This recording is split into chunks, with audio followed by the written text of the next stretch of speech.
Update naman tayo sa lagay ng panahon mula sa ating ka-weather, BNC resident meteorologist Benison Estareja. Benison.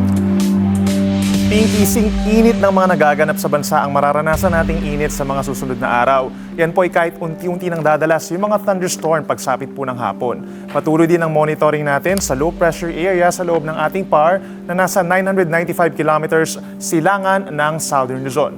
Wala pa rin pong epekto ang low pressure area sa ating kalupaan at posible na itong malusaw bukas o sa araw ng Sabado. At ngayong Huwebes naman po, umabot na sa 48 na lugar o nasa 60% ng lahat ng pag-asa stations ang nakapagtala ng dangerous levels of heat index.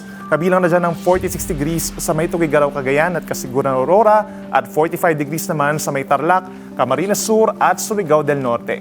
Bukas, araw ng Biyernes, papalo pa sa 44 degrees ang heat index o mararamdamang init sa maraming lugar at 42 degrees Celsius naman dito sa Quezon City. Patuloy na paalala ng Pag-asa, manatili sa presko or well-ventilated na lugar at iwasan pa rin ang mabibigat na gawain from 10 a.m. to 4 p.m. para iwas heat stroke. Sa weather forecast ng Pag-asa ngayong Biyernes, May 15, sa Luzon patuloy ang fair weather or madalas maaraw na panahon mula umaga hanggang tanghali. However, pagsapit po ng hapon, may mga aasahan ng mga ulan at thunderstorms sa malaking bahagi ng Luzon, including Cordillera Region, Cagayan Valley, Central Luzon, dito rin po sa Metro Manila at Calabarzon, maging yung mga probinsya po ng Camarines Norte at Mindoro. Kaya ka-weather, huwag pong kalimutan ang payong bilang panangga sa sikat ng araw o sa buhos ng ulan.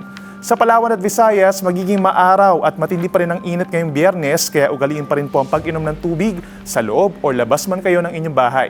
Habang dito sa may parting Mindanao, fair weather conditions din po or minsan lang nagiging maulap ang kalangitan sa umaga at sa tanghali, habang sa dakong hapon, meron pang aasahang mga saglit na ulan at thunderstorms, lalo na po sa may Zamboanga del Sur, Bangsamoro Region, Soc-Sargen at Davao Region. At yan muna ang napapanahong balita ngayong Huwebes. Ako po ang inyong ka-weather Benison Estareja na nagsasabing, ang swerte darating sa tamang panahon.